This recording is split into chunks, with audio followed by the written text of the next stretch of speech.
Welcome back to the Arise interview. I'm Charles Aniagolu. Now, as you might have heard, a new bill in the UK Parliament will recognise for the first time in law that animals have feelings and shouldn't be treated cruelly. And you'd be surprised to learn that though Nigeria does not have standalone legislation regarding animal welfare, it does have a criminal code that limits animal cruelty and acknowledges that animals can suffer both physically and mentally. In that regard, Nigeria produced the Nigerian Animal and Welfare Strategy in 2016, a document which was supposed to form the basis for the revision of legislation, but has not moved much further since. However, the criminal code provides specific protections for some categories of animals, such as those used for work purposes, for whom overload or overwork is prohibited. There's also a national ban on animal fights, along with some protection for farm animals, but there is no singular act to prevent animal cruelty or to promote animal welfare. Well, for more on this, I'm joined now from Lagos by the Director General of the Nigerian Conservation Foundation, Dr Muhtari Aminu Kano.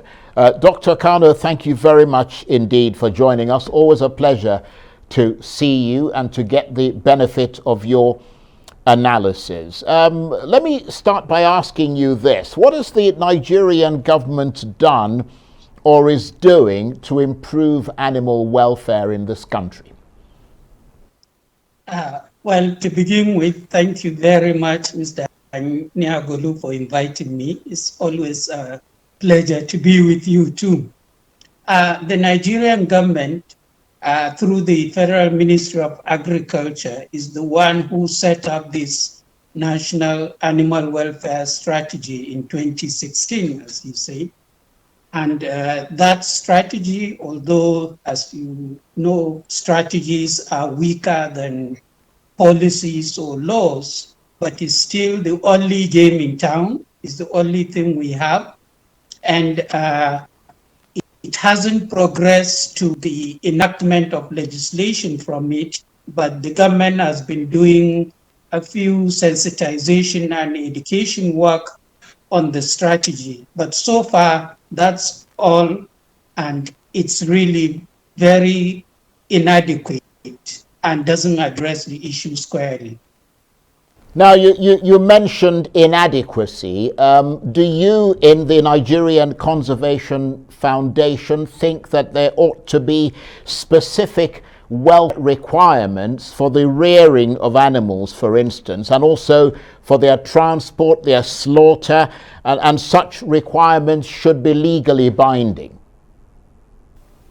Absolutely. Although in the Nigerian Conservation Foundation, we are not really an animal welfare organization per se, but we are concerned with all things to do with the welfare of animals, along with especially our major concern on the conservation of wild species of plants and animals.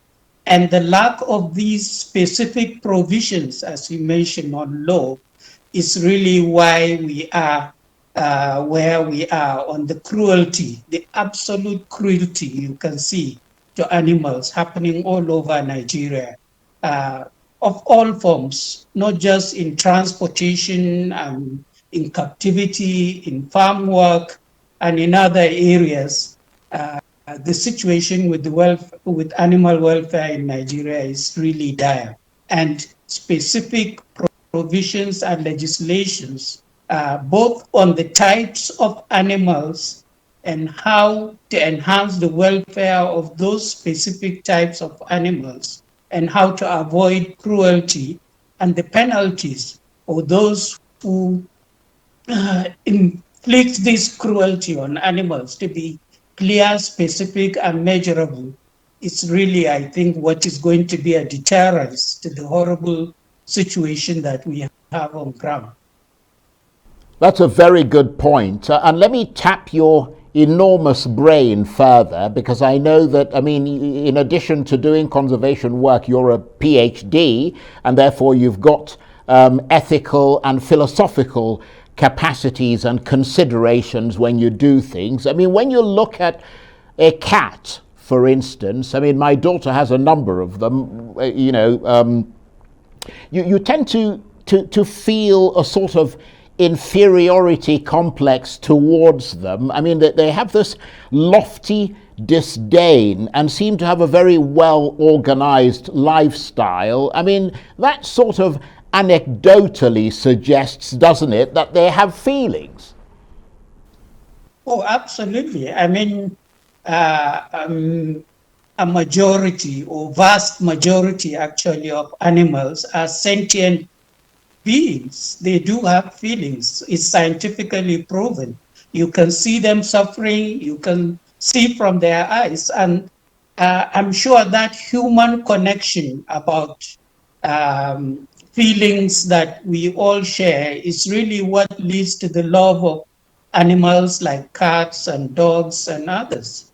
I think there is no question about it. Animals are sentient beings.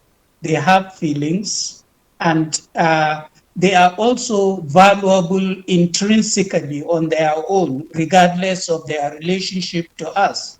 And it's when you recognize that value, which we all should, that you would know that you really have no right to be cruel to such creatures which are God's creation, just like us.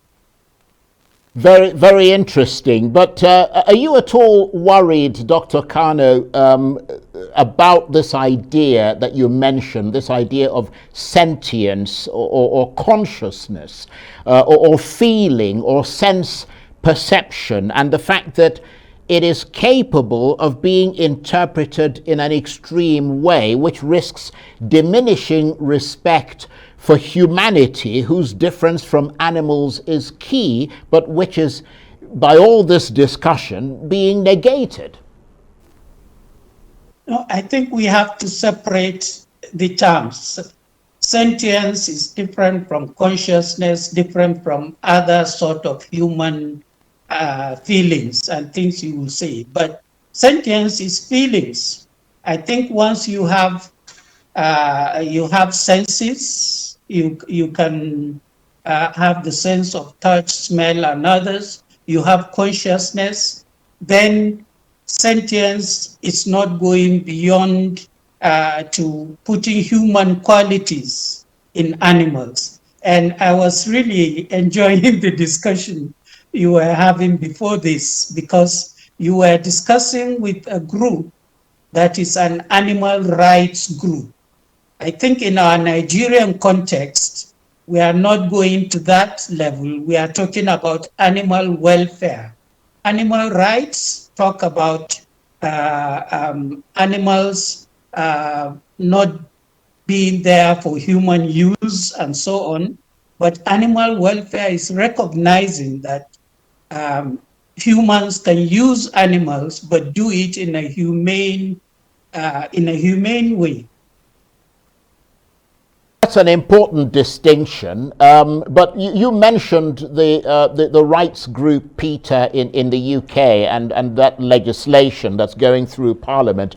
If the goal of the legislation is to reduce suffering for animals, by logical deduction, can it be said that things people do now which cause some sort of suffering, such as shooting animals, killing livestock, fishing, etc., that this bill will ultimately lead to things like that being banned, which might be rather difficult for people to accept, briefly? I would think it would be difficult for people to accept, even in the UK, not to talk of in Nigeria. I think this is my personal opinion anyway, but the use of animals by humans should be recognized, and animal protein is an important part of human diet. And animal rights group will argue against that. Right, okay. On that note, I want to thank you very much indeed. Always very enlightening speaking with you. Dr. Muhtari Aminu Kano is the Director General of the Nigerian Conservation Foundation.